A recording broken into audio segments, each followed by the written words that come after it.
You ain't going to pick the scorpion. You're going to pick the pizza because everybody loves pizza and everybody loves cheese. So you want to make that kind of similar transaction when you go to the gym. Simon the Board A-Hole here. Thank you very much for joining me as always. And that's right. Today we're going to talk about the gym, the fitness palace of love, your workout area, your training tree. And I'm going to look you dead in your eye and say there are certain things you're doing wrong. Now, there's nothing wrong with doing something wrong as long as you write it. How else are we meant to learn as individuals?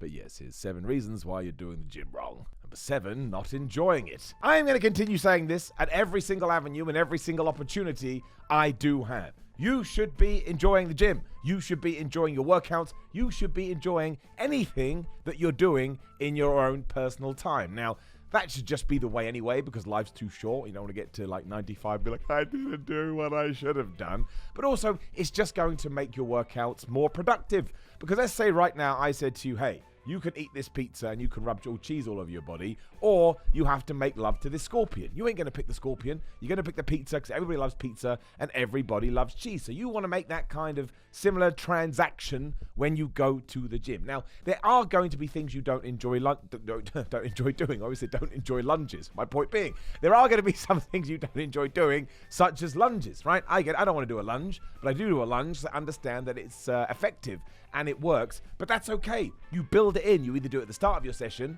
because then you get to go to the fun stuff, or you do fun stuff, and the answer result to all of that is then you have to do that at the end of all of it. So always remember that 75 to 80% of every single thing you're doing in the fitness palace of love should be putting a smile on your face. And if it's not, go out of your way to try and figure it out, and go out of your way to do something different. It's not meant to be a slog. It's not meant to be, well, it is meant to be hard work, but it's not meant to be crushing hard work. It's not meant to be like you're back at the office or anything like that. And I still see this all the time. All these people on the internet going, oh man, I don't want to go. Well, then you've got to change it then. There's 1,000 ways to get in shape. Don't get bogged down in just one. And at 6 is you're changing your mind all the time. This comes down to everything. You're changing your training plan. You're training your diet. You're changing your diet. You're changing your supplements. You're changing every single little thing. You're changing your time and attention. You're changing your heavy reps. You're changing your light reps. You're just changing because you do 3 days and you go, I don't like the way it looks. You do another 3 days after you change it. I don't like the way it looks. You do another 3 days and you're just changing it. Consistency is the key. You should have that tattooed on your forehead,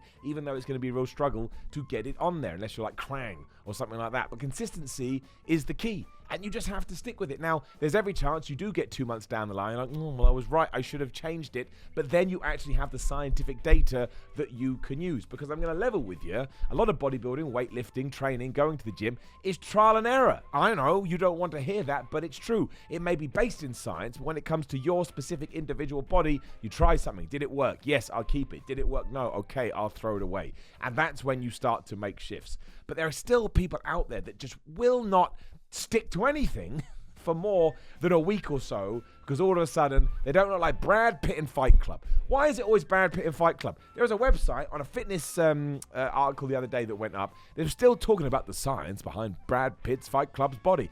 Fight Club came out in 1999, I think. Hang on. Hey Google, when did Fight Club come out? 12th of November 1999. It's been 23 years. We got to let the Brad Pitt physique go. Well, that was pretty good. And then number 5 is that you're giving up at the wrong time. Ties directly into number 6, because you do your 3 days and you switch, and you do your 3 days and you switch, and then after 2 weeks you decide, I'm not going to go anymore because it's not working, and you stop. Now the worst thing is if you do it like that, you're probably a lost cause anyway. But some people go to the gym for 1, 2, 3, 4, 5 months, and just when they're on the precipice about seeing some change or feeling a little bit stronger, or looking in the gym and going, oh man, I look a bit more vascular, look at my bicep doing a crazy little dance, that's when they quit. It's like, no, you were right at the time when all of a sudden it was going to get you. Sometimes it takes absolutely ages. So do not quit, because I promise you this. If you are doing everything right, and even if you're not, to be totally honest, eventually you are going to start see the changes. You just have to stick with it. And people don't want to tell you this because they want to sell you a supplement that's going to do it in half the time, or they want to sell you a training program that's going to do it 50% quicker, or you're going to get abs in 30 days or abs in 5 minutes. That's all well and good, but it's also a bunch of gibberish. You cannot beat consistency, and you cannot beat dedication, you cannot beat discipline, and you cannot beat time. Now, this is when it does get hard, because sometimes you are going to want to eat a nacho, and you're going to have to make a choice to eat a broccoli instead, and a broccoli is never as nice as a nacho. But if you are genuinely If you genuinely don't want to do it, quit. I mean, who cares, right? What have I got to do with me? But if you genuinely are trying to upgrade your physique and you are genuinely trying to see those changes, you got to stick with it, no matter how long it will take. And I promise you, when it does happen, it's going to put a massive smile on your face. Which also brings me to number 4, doing weird lifts. I don't get it, man. We've established the lifts, right? The exercises are there. There's always going to be variations that you can bring into your program to make it a little bit more spruce and make it a little bit more exciting. But a bench press is a bench press. A deadlift is a deadlift. A squat is a squat. A shoulder press is a shoulder press, and so on and so forth. But now people are like, well, no, when I do a bench press, I'm going to grab 2 plates and I'm going to press them up like this. Because they're so unstable, I'll use the stabilization, the balance will come from my core, and then I'll be working more. And I'm like, Mother Hubbard, what are you talking about? Do you know why we invented the dumbbell? Because it's easy to hold, and the weight is balanced. You don't need to do all these confangled exercises. You just don't. Again, if you want to supplement them, because you like them, absolutely fine. But keep things simple. Keep things basic. As soon as you try and be a magician in the fitness palace of love, you are absolutely doing it wrong, because there's a reason they've been around since the dawn of time and since T-Rexes were roaming around the earth. You never saw no damn T-Rex get on a bench and get... Well, no, it's ridiculous. And get a couple of plates and start throwing them around. That's also really dangerous. That's the other thing. If you think you're never going to get injured in the gym, even when you're doing everything right, you're completely wrong again. Take care of yourself. Remember that you're actually operating heavy machinery. You wouldn't get into some kind of tractor drunk and just wham your foot down the accelerator and go and probably kill a cow. Don't do the same thing in the gym. Number 3, see it all the time, thinking you've beaten it. Because you can't beat the gym, my friend. You can't do it. There's always an extra kilogram to lift. There's always another exercise that will demand more of you, and there's always more you can do with your physique. But sometimes people, and I know because I've done it, look in the mirror and they're like, wow, look at that. I've got abs, I've got definitions, those serrations in my chest are making me feel all warm and fuzzy in my tum-tum. I'll go eat a bunch of food and I'll only try half as much in the gym. Then within 2 weeks, you've lost all this beautifulness because you didn't keep it up. And I know you don't want to hear that. And of course, you can take your foot off the pedal here and there. And you don't have to be intense 24/7, 365 days a year, because that would be nonsensical. But you can't all of a sudden throw the baby out with the bathwater just because you kind of achieved something you may have wanted to achieve.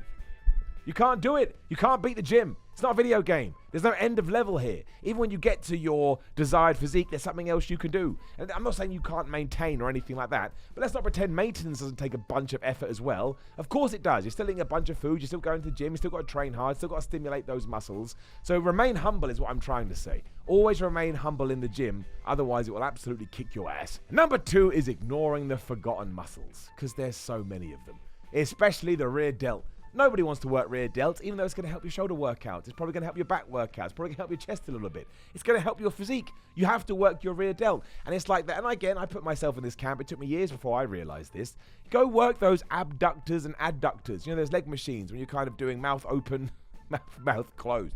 Go and use them. Work those extra bits of your legs. I get it. They're not fashionable exercises. They're not exciting exercises. They're not attractive exercises. But they are going to help your squat. And they are going to help your leg press and your hamstrings. And they're going to make you look better. Every single muscle should be being brought into play here. They just should. And if you do ignore them, it's not going to have a massive detriment, but eventually it will catch up to you. Don't forget about stabilizer muscles too. This is why compound movements are so important. You can be working those tiny muscles that sort of sit around the aesthetic muscles, which will then help support the aesthetic muscles. Because the worst thing that can happen is you tear a pec or anything like that, and if all the muscles surrounding it are absolutely weak, it's going to take so much longer for you to recover and for you to get back in the fitness palace of love. So even if you're just doing one set of rear delt lateral raises or whatever. It's not called that. Rear delt raises, I should say. Rear delt lateral raises. What a moron.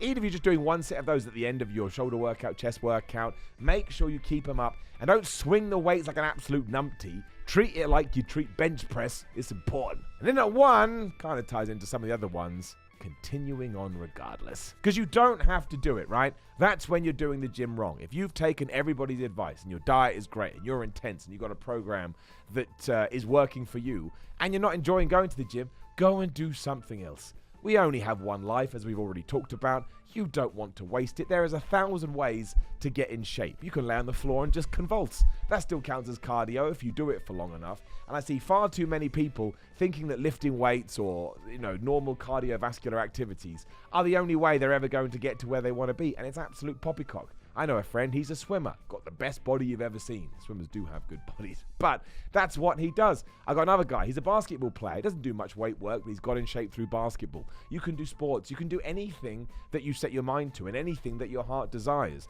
But definitely the worst thing you can do, and definitely the worst part of not succeeding in the gym and getting it wrong, is going, well, I gotta go. You don't have to go. It's your life. You make the choices. Don't waste your time. Go and find something that you truly love, and you're gonna get in better shape anyway. I always say this. If you're a massive fan of theme parks and you're going on a roller coaster, you're excited. Make your workout that. Make it your passion towards roller coasters or whatever your favorite hobby may be.